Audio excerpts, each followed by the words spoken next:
Iya, KPN Kamaduk itu adalah koperasi pegawai yang ada di lingkungan Rumah Sakit Prof Murah Denpasar. Jadi KPN Kamaduk itu didirikan sebenarnya udah lama, itu tahun 1963. Oke. Kalau koperasi yang berkelanjutan kita mungkin bisa pecah dulu. Koperasi itu apa gitu kan? Koperasi itu kan sebenarnya adalah perkumpulan orang gitu kan, perkumpulan dari orang atau badan gitu kan untuk membentuk satu kesatuan, membentuk badan hukum. Nah, kuncinya di sini adalah anggota, ya kan? Kunci dari koperasi itu adalah anggota. Jadi sebenarnya untuk koperasi yang kelanjutan itu artinya kan ajak lah gitu kan. Nah, kunci dari pengembangan koperasi itu adalah anggota. Kalau koperasi itu mampu istilahnya menjaga anggotanya itu dengan baik, tentu koperasi itu pasti akan berkelanjutan dan akan ajak seperti itu. Strategi yang kita lakukan yang saat ini yang untuk mengikuti kebutuhan zaman yaitu digitalisasi. Tentu pasti digitalisasi.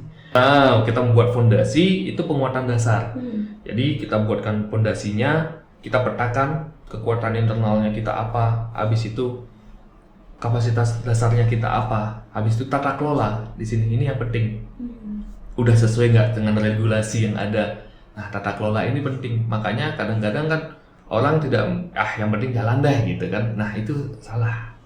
Jadi yang pertama tentu kita harus menguatkan fondasi dulu. Kalau fondasinya udah kuat, kita mau ngapain aja nanti pasti akan jalan. Gimana cara kita membuat fondasi yang kuat, membuat struktur yang kuat di sini. Struktur yang kuat mulai dari pengurus harus kompeten, pengawas harus kompeten juga, pengelola harus kompeten juga. Gitu. Awal mula munculnya ya memang kita lihat pasar dulu. Kita sering lihat kan target pasar kita siapa nih gitu kan. Kebetulan di Rumah Sakit Prof Murah itu kan bisa dikatakan rumah sakit pendidikan. Jadi yang di sana itu banyak mahasiswa kedokteran, koas, residen kayak gitu kan. Nah, kita sering melihat tuh mereka sering bawa nenteng kopi gitu kan, beda-beda. Biar keren. Nenteng kopi lah. Kenapa nggak kita yang buat kopi gitu kan? Kenapa nggak kita buat sekarang coffee shop yang memang proper di sana? Nah, kembali itu lagi, kalau untuk koperasi yang tumbuh dan berkelanjutan itu ya kita harus menguatkan diri. Koperasi itu harus kuat dulu. Habis itu baru koperasi itu harus menjaga anggota itu. Jadi kunci dari koperasi itu kan anggota. Karena koperasi ini kan kalau nggak ada anggota nggak bisa jalan. Jadi kunci utama dari koperasi itu pasti adalah anggota. Ya, bagaimana caranya kita untuk dalam tanda kutip ya memanjakan anggota. Pesan saya untuk anak muda jangan takut terlibat dalam koperasi. Itu aja sih. Jangan takut untuk terlibat dan jangan malu untuk terlibat di dalam lingkungan koperasi. Karena koperasi bisa bersaing dengan perbankan.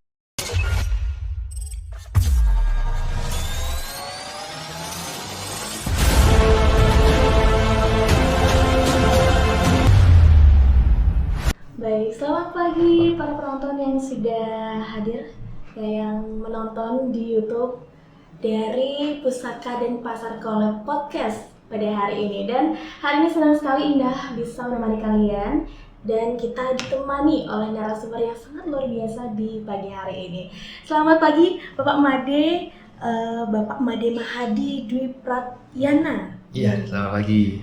Sebagai manajer dari KPN Kamaduk. Ya, Terima kasih sekali, luar biasa teman-teman, kita dihadiri oleh Pak Made dari manajer KPN Kamaduk pada pagi hari ini. Bapak boleh diceritakan sedikit peran Bapak ataupun latar belakang Bapak di KPN Kamaduk sendiri, Pak? Oke, terima kasih Mbak Indah ya. Terima kasih Mbak Indah. Baik, mungkin saya perkenalkan diri dulu. Nama saya Made Mahadi Dwi Pratyana. Saya kebetulan sebagai manajer KPN Kamaduk. Saya mungkin dari awal dari KPN Kamaduk itu kita udah dari tahun 2011 ya, Mbak Indah. 2011 gitu. Saya udah berkecimpung di dunia koperasi ini gitu. Jadi untuk sebagai posisi manajer itu saya baru di tahun 2023, tepat Oktober 2023 saya menjabat sebagai manajer KPN Kamaduk. Luar biasa sekali ya pengalaman Pak Made, sudah dari 2011 kurang lebih 14 tahun ya Pak Made? Iya, udah hampir ya. Hampir Luar 2 biasa tahun. sekali. Nah mungkin Pak Made, teman-teman juga belum ada yang belum mengetahui apa sih itu KPN Kamaduk. Gitu. Oke. Mungkin bisa di-share nih sama teman-teman. Iya, KPN Kamaduk itu adalah koperasi pegawai yang ada di lingkungan Rumah Sakit Prof Murah Denpasar. Jadi KPN Kamaduk itu didirikan sebenarnya udah lama. Itu tahun 1963. Wow. Pada tahun 1963 memang dari perkembangan memang ada pasang surut seperti itu. Nah, berkembangnya mulai itu mungkin kalau saya lihat dari catatan itu mulainya tahun 1989 itu baru berkembang kembali sampai saat ini. KPN Kamaduk ya mungkin bisa dikatakan salah satu koperasi yang terbesar yang ada di Denpasar. Baik, terima kasih Pak Made. Dan apa sih yang membedakan KPN Kamaduk dengan koperasi-koperasi yang lainnya Pak Made? Kalau KPN Kamaduk ya yang paling membedakan tentu koperasi pegawai gitu ya. Koperasi pegawai ya namanya kita adalah koperasi pegawai, jadi anggota kita hanya di lingkungan Rumah Sakit Prof Murah Denpasar itu aja. Jadi namun tidak menutup dari sisi usaha, kita masih banyak pengembangan kita dan inovasi kita untuk dari sisi usaha itu banyak. Dan mungkin menjadi salah satunya satu-satunya koperasi yang saat ini yang punya coffee shop sendiri. Wah, luar biasanya dan di depan kita. Iya, ini coffee shop kita. Udah ada Produk-produk coffee shop kita, iya. Luar biasa. Ini menjadi sebuah pionir ya, koperasi bisa menciptakan coffee shop gitu ya. Salah satu produknya ada kopi di sini dibandingkan koperasi yang lainnya gitu ya Pak Made. Nah, di sini kita akan membahas juga gimana sih koperasi yang berkelanjutan. Nah, sesuai dengan tema kita teman-teman, koperasi yang berkelanjutan di era modern saat ini Pak Made. Mungkin menurut Pak Made gimana sih koperasi yang berkelanjutan itu? Oke, kalau koperasi yang berkelanjutan kita mungkin bisa pecah dulu. Koperasi itu apa gitu kan? Koperasi itu kan sebenarnya adalah perkumpulan orang gitu kan, perkumpulan dari orang atau badan gitu kan untuk membentuk satu kesatuan membentuk badan hukum. Nah, kuncinya di sini adalah anggota. Ya kan? Kunci dari koperasi itu adalah anggota. Jadi sebenarnya untuk koperasi yang kelanjutan itu artinya kan ajak lah gitu kan. Nah, kunci dari pengembangan koperasi itu adalah anggota.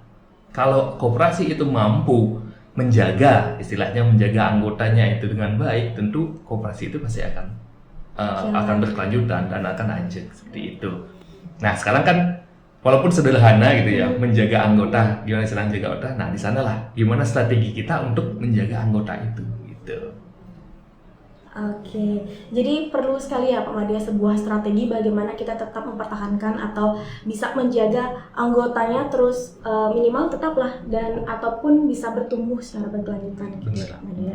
Jadi mungkin kalau bicara soal strategi dari KPN Kamaduk sendiri, strategi apa nih Pak Made yang sudah dilakukan biar bisa tetap menjaga anggotanya gitu? Oke. Mungkin salah satunya strategi yang kita lakukan yang saat ini yang untuk mengikuti kebutuhan zaman yaitu digitalisasi. Tentu pasti digitalisasi. Nah, koperasi itu kan memiliki potensi yang sangat besar. Koperasi itu punya potensi yang sangat besar, motor penggerak ekonomi kerakyatan mungkin ya. Penggerak ekonomi kerakyatan yang inklusif itu berkeadilan, berkelanjutan kan gitu kan. Nah, sekarang caranya bagaimana kita harus melihat lagi koperasi itu kalau kita lihat secara umum ya. Secara umum mungkin saya pernah membuat tulisan koperasi secara umum itu yang ada di Bali itu masalahnya apa gitu kan. Jadi kalau secara umum saya simpulkan kemarin masalahnya adalah koperasi itu tertinggal secara teknologi. Koperasi itu minim inovasi. Jadi belum mampu menjawab kebutuhan dari anggota. Belum mampu menjawab kebutuhan dan khususnya generasi muda sekarang. Generasi muda itu yang digital native kan. Digital native sekali yang harus mengikuti perkembangan teknologi seperti itu gitu. Nah, itu. Jadi ada beberapa sebenarnya permasalahan dari koperasi gitu kan, sistem pelayanan yang masih manual sehingga kurang efisien. Habis itu keterbatasan akses informasi dan transparansi bagi anggota. Itu yang paling penting sebenarnya, transparansi anggota. Bagaimana kita untuk menjaga anggota ini kita harus transparan kan, agar kepercayaan anggota itu tumbuh. Kalau kita udah transparan, kepercayaan anggota pasti akan tumbuh gitu. Habis itu permasalahannya juga adalah rendahnya partisipasi anggota. Rendah partisipasi anggota adalah kegiatan koperasi. Anggota biasanya hanya akan kelihatan pada saat bagi-bagi SAU, tapi pada saat masa untuk usahanya itu rendah sekali kalau kita lihat gitu kan. Nah, saya juga pernah untuk membuat suatu penelitian kecil lah, seberapa sih sebenarnya partisipasi anggota itu ke koperasi. Nah, kalau koperasi konsumen kayak kita gitu, koperasi konsumen kan yang kan misalnya kita di toko nih, kita punya supermarket gitu. Saya sempat melakukan sedikit kayak sampling lah, berapa orang sih partisipasi anggota untuk belanja gitu. Ternyata cukup rendah. Nah, dari sana saya jadinya berpikir, kenapa gitu kan? Kenapa ini partisipasi anggotanya rendah? Kurangnya ini gitu?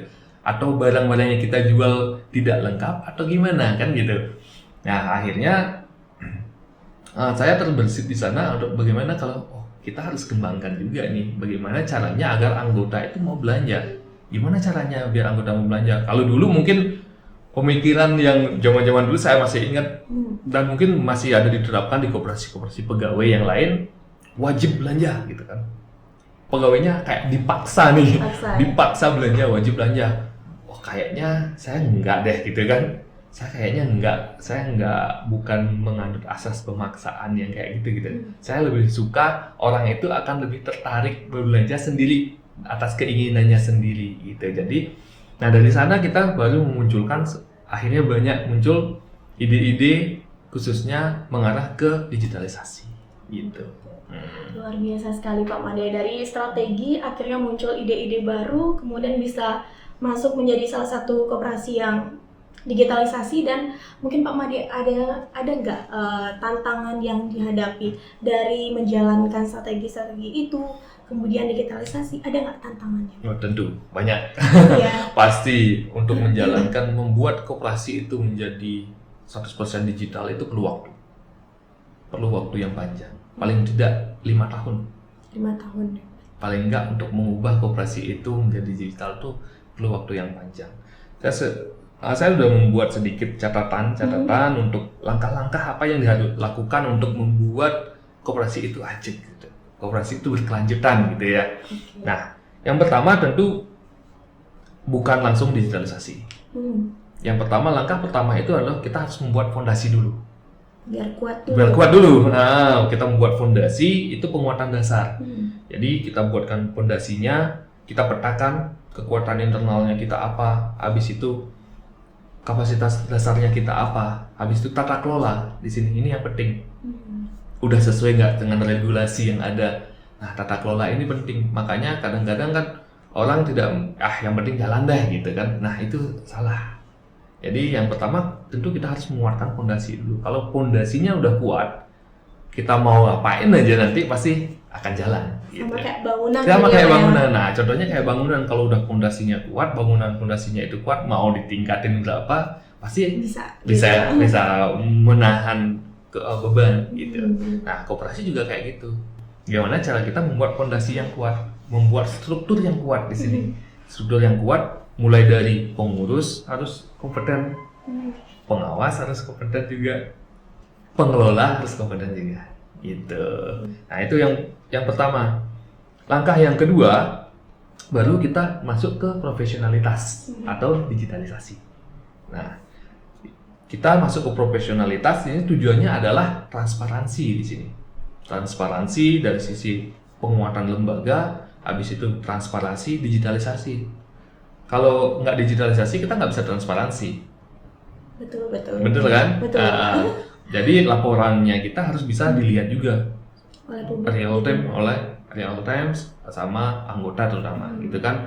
Itu yang menjadi dasar anggota untuk percaya. Oh, saya percaya nggak nabung di koperasi, percaya apa nggak ya gitu kan. Kadang-kadang kan nabung di koperasi, nabung nggak ya gitu kan. Kadang-kadang atau taruh aja di rumah lah, nggak percaya saya gitu kan, banyak seperti itu. Nah, itu untuk memupuk kepercayaan anggota itu perlu effort gitu. Nah, yang kedua tentu adalah diversifikasi usaha. Mungkin yang ketiga ya, diversifikasi usaha dan kolaborasi di sini. Nah, diversifikasi usaha itu kita bisa ekspansi usaha.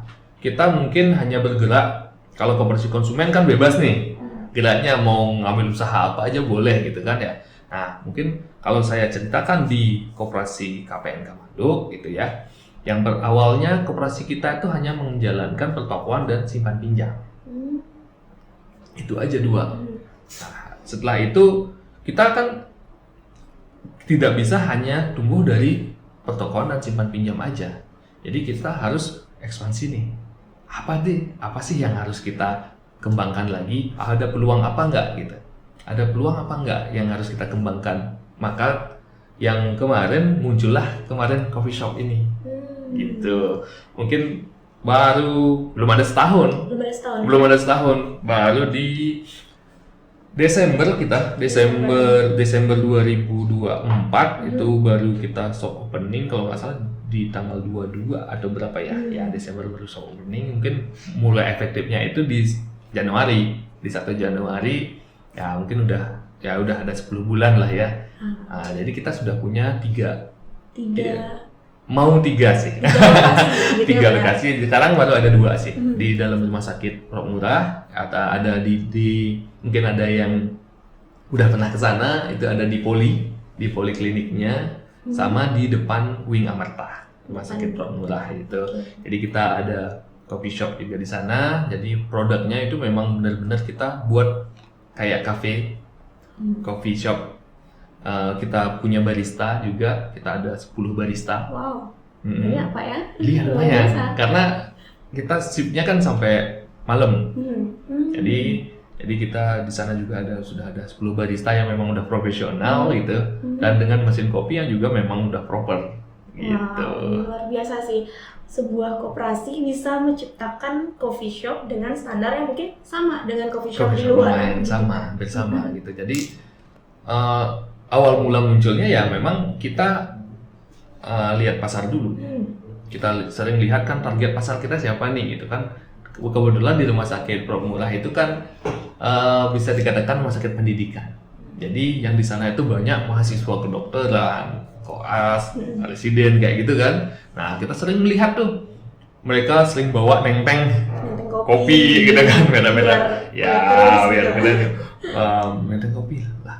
Kenapa nggak kita yang buat kopi gitu kan? Kenapa nggak kita buat sekarang coffee shop yang memang proper di sana dalam gitu? Akhirnya kita sebenarnya kemarin itu ya mungkin coba-coba juga gitu, gambling juga gitu, berani nggak kita? Karena kita di sana kan di dalam rumah sakit kita kan nyewa juga, lahan kita sewa juga, lumayan mahal juga harga sewa lahannya di sana gitu. Kita berani nggak gambling gitu? Akhirnya atas persetujuan dari pengurus, nah, jadi kita gambling buat coffee shop kemarin di sana gitu. Dan sampai 10 bulan ini ya Astengkara berjalan dengan baik. Luar biasa sekali. Semoga nanti bisa nambah lagi ya Pak ya, coffee shop selanjutnya. Semoga bulan depan sih rencananya kita sudah melakukan penjajakan. Nah, ini tadi kolaborasi. Jadi kita kolaborasi juga dengan KPN Bahari yang ada di Pelabuhan Sanur. Nah, rencana kita mungkin buka coffee shop juga di sana, kolaborasi dengan KPN Bahari, tapi pengelolaannya kita semua. Jadi kita pengelolaan untuk coffee shopnya nanti di Pelabuhan Sanur, di dalam di tempat tiketingnya itu, nanti kita buat di sana namanya Bahari by Kamaduk Coffee. Bahari by Kamaduk Coffee. Iya. Gitu ya. Jadi buat kamu yang pengen pelesiran lewat Pelabuhan Sanur gitu ya, biar nunggunya nggak bosen, bisa nanti. Bisa. Tinggal ditunggu ini openingnya di coffee shop di Pelabuhan Sanur. Oke, Pak Made, itu luar biasa sekali. Nah, tadi Pak Made menjelaskan gimana caranya menjaga kesejahteraan anggota, kemudian biar anggotanya tetap ajak. Nah, gimana Pak Made caranya biar tetap menjadi anggota yang sejahtera, kemudian fokus utamanya juga, maksudnya dalam kegiatan koperasi biar ikut berkontribusi juga. Gimana nih caranya dari KPN Kamaduk untuk menyikapi hal itu? Nah, itu tadi bagaimana caranya kita untuk anggota itu berpartisipasi aktif gitu. Ya paling nggak aktif lah dalam kegiatan usaha dari koperasi. Kayak tadi contohnya, partisipasi anggota itu untuk belanja ke kita rendah gitu. Akhirnya kita mengadopsi, ya sebenarnya kita juga agak nyontek-nyontek dikit lah gitu kan, nggak apa-apa lah ya nyontek-nyontek dikit gitu kan. ATM ya Pak? ATM. Arti tiru modifikasi gitu. Jadi kayak gitu. Jadi kita akhirnya mengembangkan beberapa sistem, beberapa aplikasi. Yang pertama untuk simpan pinjam kita kembangkan. Itu untuk simpan pinjam digitalisasinya mungkin kita sudah lakukan dari 2018 kita udah mulai, orang-orang belum gembar-gembor digitalisasi ya. Jadi kita terbersit waktu itu untuk melakukan digitalisasi. Udah untuk disimpan pinjam.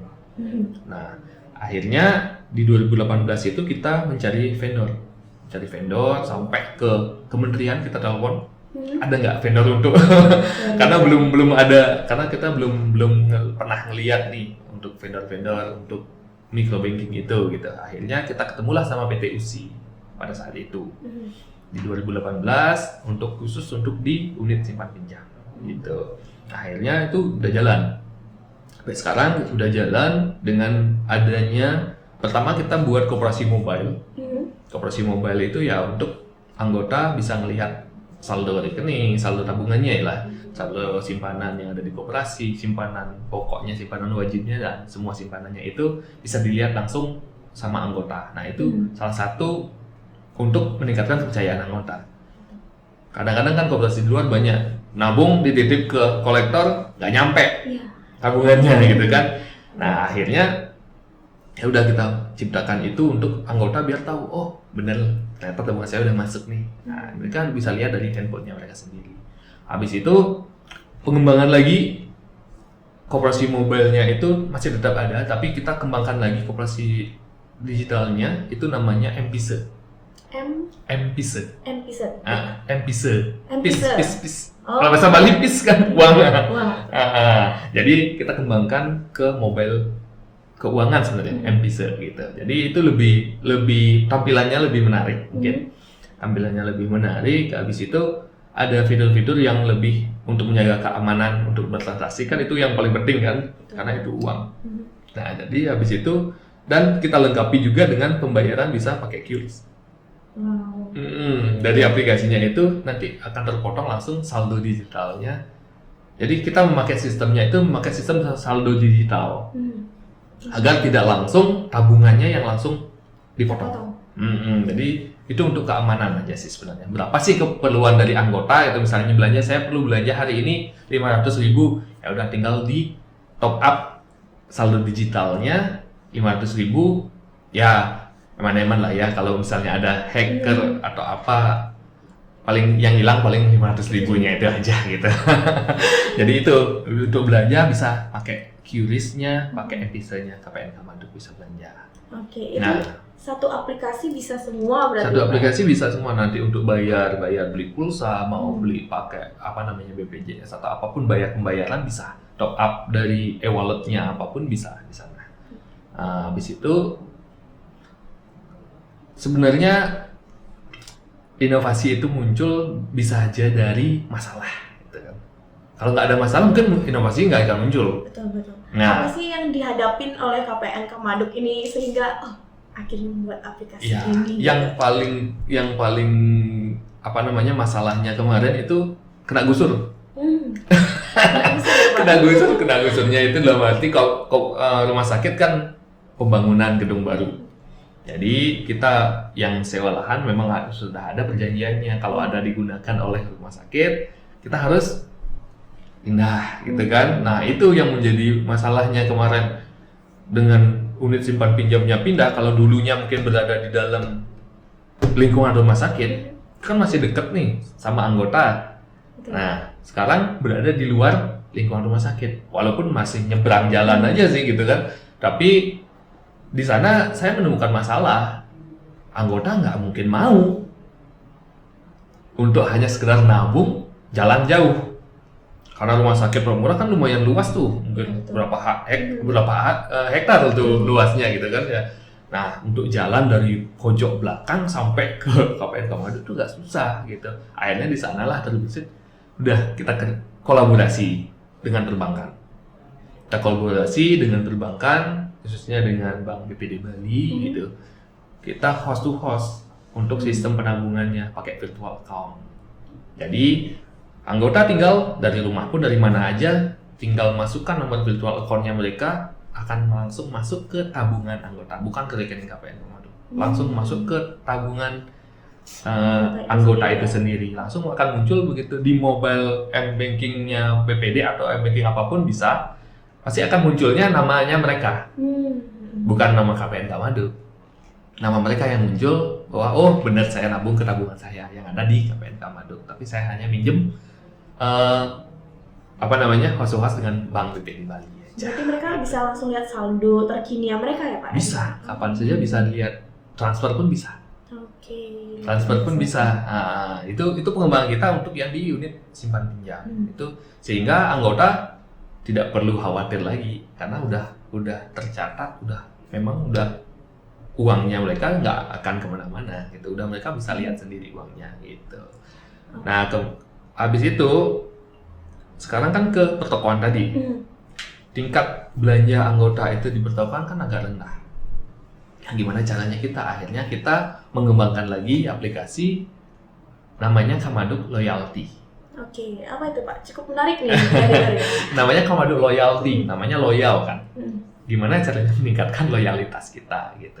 Jadi latar belakangnya pertamanya itu adalah ini kan anggota. Kalau nggak ada anggota, koperasi nggak akan jalan. Seperti yang saya katakan di awal tadi, kuncinya itu adalah anggota, gitu kan. Nah, gimana caranya agar koperasi ini merasa anggota itu punya, saya loh yang punya koperasi ini, gitu. Caranya gimana, gitu kan? Akhirnya, oke, kasih harga spesial khusus anggota. Jadi ada sistem membernya gitu ya? Sistem member. Di luar itu juga ada, ya kayak sistem member memang. Anggota yang member kan. Nah, itu akhirnya kalau anggota belanja ada potongan harganya lagi.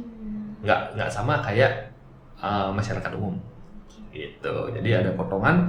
Di luar itu kita kasih dia kayak reward, poin reward. Wow. Ada poin reward belanja sekian, dapat poin.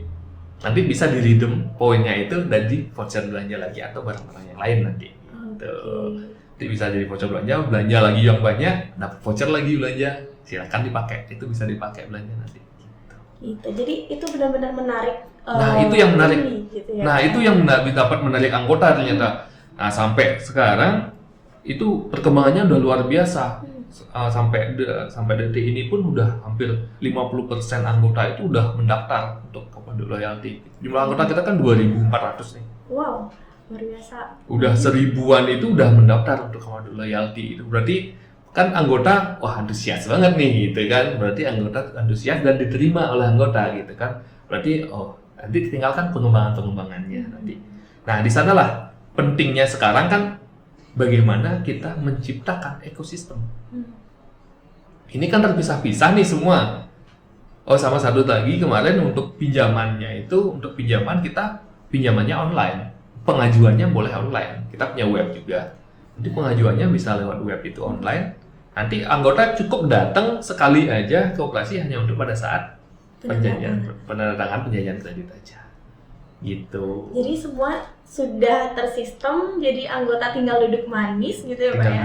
Mau nabung lewat aplikasi, mau ngajuin kredit juga lewat aplikasi. Lewat aplikasi semua. Luar biasa sekali. Ini salah satu koperasi yang go digital udah gimana ya, nah bilangnya luar biasa sekali gitu ya Pak Made. Nah, dari segi pengembangan tadi yang di awal belum digital, kemudian sekarang sudah terdigitalisasi yang sangat luar biasa, gimana responnya anggota semua Pak Made? Tentu kalau respon anggota pasti sangat karena anggota memang tuntutan anggota. Setiap orang pasti ada tuntutan anggota, bisa nggak buatin aplikasi, bisa nggak kayak gitu. Nah, seperti itu karena sekarang kan udah zamannya semua digital kan, semua digital, apapun itu semua digital gitu. Kenapa? Kalau kita kan kebetulan ya kita koperasi pegawai kan, otomatis anggota kita kan semua pegawai, otomatis tingkat intelektualitasnya lebih tinggi lah ya, gitu kan, karena semua adalah pegawai gitu. Jadi itu lebih memudahkan kita lagi, karena semua bawa handphone.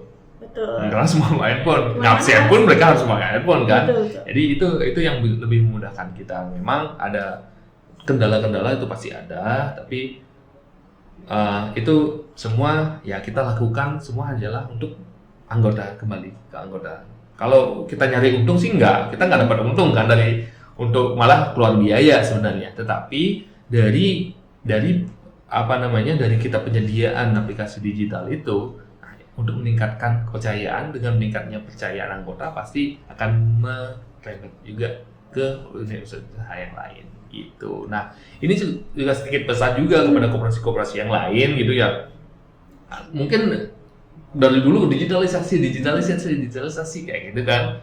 Nah, itu sebenarnya saya harapkan sih koperasi-koperasi yang lain itu tidak latah digital gitu. Karena digitalisasi itu bukan sekedar untuk bangun aplikasi gitu. Karena kalau hanya sekedar bangun aplikasi, siapa aja bisa gitu. Makanya saya buatkan step-stepnya itu tadi. Kuatkan dulu lembaganya, baru habis itu kalau sudah merasa lembaganya sudah kuat, baru menambah ke digitalisasi. Karena digitalisasi ini nanti akan keluar biaya lumayan besar. Belum lagi harus internet full dengan kecepatan tertentu gitu kan. Kalau nanti ada masalah kan, trouble di tengah jalan, ya kembali lagi anggota nggak ada percaya lagi gitu kan. Habis itu kita harus membuat ekosistem digital koperasi.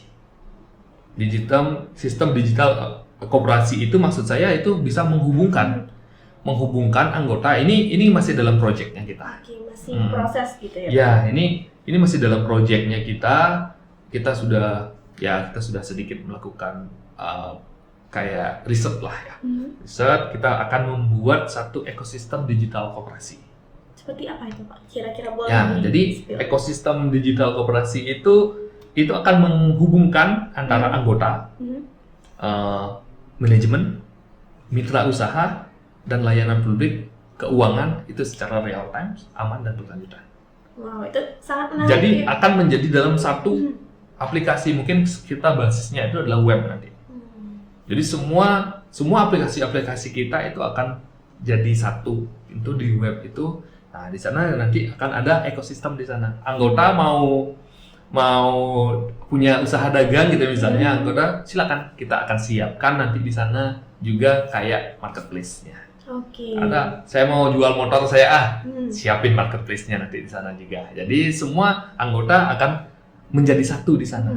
Jadi layanan siapa aja boleh sebenarnya, yang masuknya siapa aja boleh. Publik pun boleh melihat dari webnya itu, tapi nanti kita mungkin siapkan user. Kalau memang anggota, ya mungkin akan beda tingkatannya, yang fasilitas apa aja yang bisa dia akan buka gitu. Jadi itu kita membuat ekosistem. Jadi menghubungkan seluruh aktivitas koperasi dalam satu sistem digital. Gitu. Jadi inovasi ini ya bukan hanya langkah modernisasi teknologi juga. Tapi kita ingin itu wujud semangat nyata, gotong royong digital. Gitu, gotong royong digital di mana setiap interaksi anggota itu menjadi bagian kontribusi nyata untuk memajukan koperasi bersama. Gitu. Sesuai asasnya koperasi. Asas koperasi. Ya? Jadi kita akan membuat, mungkin judulnya itu kita akan membuat koperasi digital ekosistem. Kita membangun digitalisasi dengan jiwa koperasi. Luar biasa. Gitu. Luar biasa. Ini sampai nggak bisa berkata-kata lagi Pak. Ini KPN Kamaruk benar-benar memikirkan bagaimana kedepannya ya Pak ya. Namanya digitalisasi itu sangat berkembang tentu. Di setiap waktunya bagaimana koperasi bisa ikut berkembang juga sesuai dengan perkembangan dari digitalisasi itu sendiri. Nah, ngomong-ngomong soal sistem digital nih Pak Madi, gimana sih keterlibatan generasi muda di dalamnya itu Pak Madi? Ya, untuk keterlibatan generasi muda tentu saja kita libatkannya itu mungkin pengelola kita sekarang sudah kita koperasinya kan saya jelaskan tadi udah dari tahun lama nih, dari tahun 60 mungkin ada generasi tertentu untuk dari pengelolanya kita gitu. Nah saat ini sudah mulai sebagian besar pengelola kita itu adalah generasi muda. Gitu. Itu udah mulai pengelola kita, karyawan-karyawannya kita lah. Itu sudah mulai. Itu adalah sebagian besar itu adalah anak-anak muda semua gitu. Jadi kalau urusan teknologi, urusan digitalisasi tentu anak muda pasti lebih cepat. Tapi anak muda kadang-kadang cepat lari tapi nggak ada yang ngerem gitu kan. Nggak ada yang ngerem, jadi harus perlu juga yang ngerem itu. Yang generasi-generasi yang sebelumnya itu perlu juga perannya mereka adalah untuk ngeremnya. Jangan terlalu cepat gitu kan. Jadi sehingga kita harus konsisten. Konsistennya itu adalah kalau cepat nggak boleh, terlalu lambat juga boleh. Sama kayak kita mungkin naik sepeda nih. Kalau terlalu lambat juga jatuh, terlalu cepat juga jatuh. Bener nggak? Betul. Kalau terlalu lambat kan oleng gitu. Jadi harus konsisten. Harus jalannya itu ya nggak cepat nggak lambat juga gitu. Oke, itu dia ya teman-teman. Dan satu lagi nih Pak Made, gimana sih caranya KPNK Maduk ini bisa lebih dekat lagi dengan anak muda? Ngomongin soal koperasi, kadang-kadang anak muda itu kan apa sih koperasi gitu, identiknya dengan jadul zaman dulu gitu. Gimana sih caranya biar bisa lebih dekat nih sama anak muda Pak Made? Ya itu tadi, dengan pengembangan aplikasi-aplikasi itu. Dengan adanya digitalisasi itu, tentu anak muda ya anggaplah kita lah gitu kan. Contohnya nggak mau ribet. Betul. Yang simpel-simpel aja, nggak mau ribet kayak tadi. Makanya kita siapkan nabung dari mana saja bisa. Minjem, kalau mau minjem langsung ngajuin aja lewat online. Nah itu sasaran kita kan pegawai-pegawai yang memang baru jadi pegawai, anak-anak muda yang biar mereka juga bisa menabung lah ya gitu. Salah satu juga tujuan kita koperasi ini kan agar mengajarkan juga anak-anak muda itu untuk menabung gitu. Oke. Nah ngomong-ngomong anak muda lagi Pak Made, ada nggak program khusus mungkin yang nanti akan dijalankan keterlibatan anak muda nih dalam edukasi nanti ke teman-temannya, ke generasi berikutnya, generasi lainnya gitu? Oke. Kalau kita kan adalah koperasi pegawai ya, mungkin agak terbatas. Kalau peran untuk anak muda, kalau kita langsung libatkan anak muda itu mungkin agak terbatas karena kita ada koperasi, anggota kita hanya pegawai. Yang jadi pegawai udah pasti di atas 17 tahun gitu kan ya, udah pasti itu adalah pegawai yang ada di lingkungan Promula. Tetapi dari kecil sebenarnya kita sudah terlibat dengan mereka, dengan anggota terutama.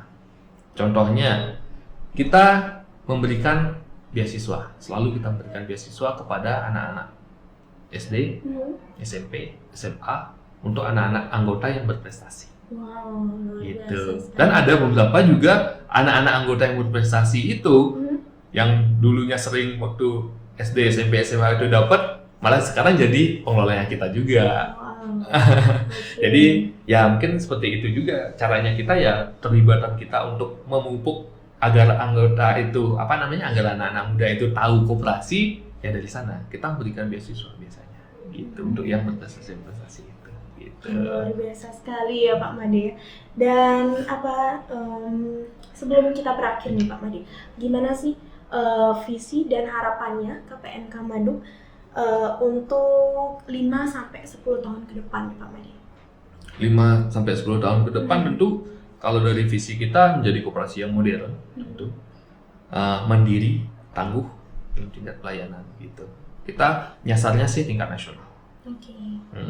Untuk visinya kita untuk 5 tahun 10 tahun ke depan tentu kita harus bisa bersaing dengan koperasi-koperasi yang nasional. Nah kebetulan juga kemarin dari majalah Peluang gitu kan, yang mungkin berkolaborasi juga dengan kementerian juga membuat suatu riset untuk koperasi-koperasi besar yang ada di Indonesia. Nah itu kita mungkin udah masuk juga, kita sudah masuk ke 100 besar koperasi besar yang ada di Indonesia. Nah tujuan kita memang kita harus tetap meningkatkan itu untuk pertahankan itu kita susah kan, yang pertahankan lebih susah daripada untuk membuatnya gitu. Betul. Dan satu lagi Pak Made, gimana sih faktor yang paling penting gimana koperasi bisa tumbuh dan terus berkelanjutan. Boleh deh dikasih tahu ke teman-teman faktor apa sih yang paling penting sebenarnya? Ya kembali itu lagi, kalau untuk koperasi yang tumbuh dan berkelanjutan itu ya kita harus menguatkan diri. Koperasi itu harus kuat dulu, habis itu baru koperasi itu harus menjaga anggota itu. Jadi kunci dari koperasi itu kan anggota. Karena koperasi ini kan kalau nggak ada anggota nggak bisa jalan. Jadi kunci utama dari koperasi itu pasti adalah anggota. Ya, bagaimana caranya kita untuk dalam tanda kutip ya memanjakan anggota, tetapi tidak boleh keluar dari regulasi yang ada gitu. Kita harus tetap untuk memanjakan anggota, namun tidak boleh keluar dari regulasi yang ada. Contohnya anggota mau minjem sekian, kita udah karena anggota kasih semua, enggak. Tetap harus sesuai dengan regulasi yang ada gitu. Jadi mungkin itu aja sih, pengembangan koperasi berkelanjutan itu membutuhkan sinergi. Nah, mungkin salah satunya itu, pengembangan koperasi berkelanjutan itu membutuhkan sinergi antara penguatan internal, itu manajemen, anggota, dan sistem. Dan adaptasi eksternalnya, pasar, regulasi, dan teknologi. Gitu. Itu kuncinya itu sebenarnya sana. Bagaimana untuk sinergikan antara penguatan internal itu dan adaptasi dari eksternal itu. Ya, jadi dengan strategi yang tepat, itu koperasi itu bisa menjadi motor penggerak ekonomi rakyat yang tangguh dan inovatif. Luar biasa. Tujuannya kan itu kan, koperasi itu biar menjadi penggerak ekonomi kan. Makanya Presiden sekarang kan Pak Prabowo sangat getol untuk bagaimana membangun koperasi-koperasi yang ada di desa. Karena tujuannya itu adalah koperasi itu sebagai penggerak ekonomi rakyat. Itu makanya kita harus juga bisa menggerakkan ekonomi rakyat yang tangguh. Gitu. Oke teman-teman, itu ya teman-teman bisa menjadi salah satu bayangan untuk teman-teman bagaimana kita bisa menciptakan koperasi yang terus berkelanjutan. Dan satu lagi Pak Made, sebelum kita berakhir, bisa disampaikan ke teman-teman gimana pesan untuk generasi muda, untuk masyarakat tentang pentingnya perannya koperasi di era sekarang Pak Made. Kalau pesan saya untuk anak muda, jangan takut terlibat dalam koperasi. Itu aja sih. Jangan takut untuk terlibat dan jangan malu untuk terlibat di dalam lingkungan koperasi. Karena koperasi bisa bersaing dengan perbankan juga. Oke, itu ya teman-teman, jangan takut berkooperasi ya. Dicatat ya untuk generasi muda, anak-anak muda ini kadang-kadang memang betul sekali istilah jadul dari koperasi itu masih melekat. Ini salah satunya teman-teman, koperasi KPN Kamaduk bisa menciptakan nih coffee shop. Nah, ini salah satunya. Jadi jangan takut untuk berkooperasi. Terima kasih Pak Made. Luar biasa sekali di pagi hari ini kita bisa ditemenin oleh narasumber yang luar biasa dan tentunya mendapatkan ilmu-ilmu yang luar biasa. Tips-tips juga buat teman-teman di pagi hari ini. Oke, teman-teman, segitu dulu perbincangan kita hari ini Pak Made, dan kita akan lanjut lagi di kesempatan berikutnya. Buat teman-teman, pantau terus di Pusaka dan Pasar Collab Podcast setiap harinya. Terima kasih Pak Made. Terima kasih banyak.